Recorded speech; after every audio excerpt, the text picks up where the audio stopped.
J'ai envie de parler des personnes qui sont des mines antipersonnelles, des porcs-épics. Faut toujours que tu te surveilles quand tu parles autour d'eux parce qu'ils prennent tout personnel, ils déforment tout contre eux, puis ils présument des choses qui sont même pas là. C'est dur de parler avec quelqu'un comme ça. C'est dur de s'approcher d'une personne comme ça parce que ça impose un climat de crainte, de malaise, puis honnêtement de non-accueil. Mais derrière tout ça, ces personnes-là qui aiment en apparence avoir raison, qui sont perfectionnistes, qui sont très égocentriques, puis qui ont une attitude de victime, en apparence, ben derrière tout ça se cache un enfant extrêmement blessé qui n'a pas reçu, dont les besoins n'ont pas été comblés par les parents, les géniteurs ou les gens qui les ont élevés, puis qui ont vécu dans un état d'anxiété, de peur, d'hypervigilance, inexplicable. Fait que quand ils arrivent à l'âge adulte, ils ont comme décidé que plus jamais il manquerait de quoi que ce soit, puis ils allaient s'en assurer. Ça fait que qu'est-ce que ça fait? Ben ça fait qu'on est un petit peu pris en otage de leurs blessures non réglées.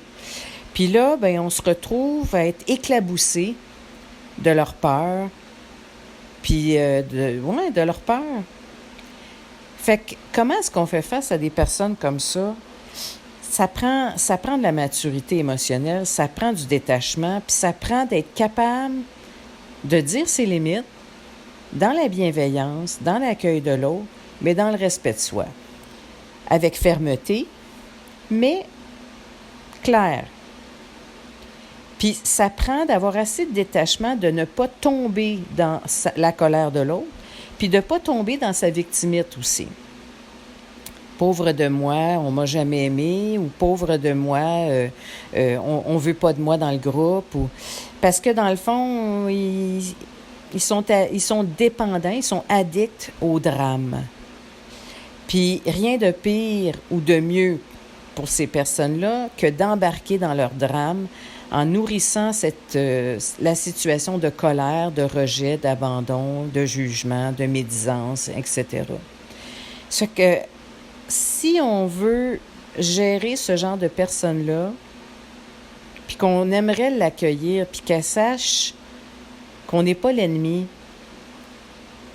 bien, la meilleure façon de le faire, c'est de la laisser vivre sa petite crisette, de la laisser bombarder, de la laisser dire ce qu'elle a à dire, puis dans le silence, sans parler, de l'accueillir avec le regard, ou tout simplement de la rassurer, je t'entends.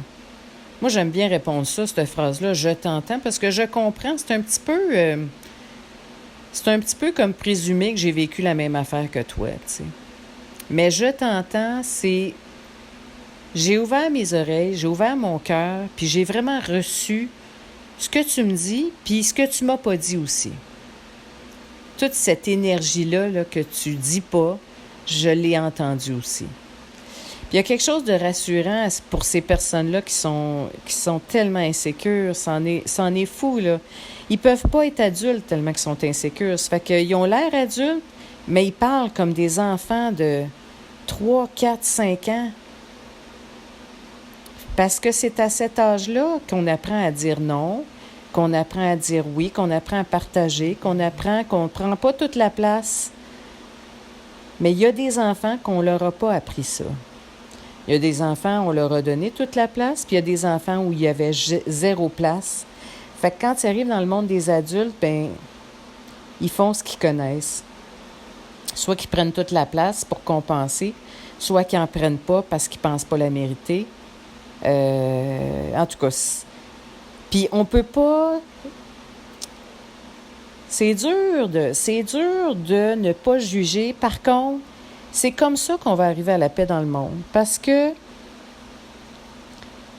Si moi, je me fie sur la colère que cette personne-là véhicule autour d'elle pour avoir une relation avec les autres ou avec moi-même, ça part mal. Mais si je fais quelque chose que j'ai jamais fait ou que les gens font pas, puis que j'essaie de comprendre cette personne-là, mais vraiment, puis de me dire que plus c'est insensé, plus qu'il doit y avoir une raison. Ben là, ça commence à être intéressant. Et là, ça commence à toucher à la maturité émotionnelle. Puis là, ben, il y a un espoir pour la paix sur Terre.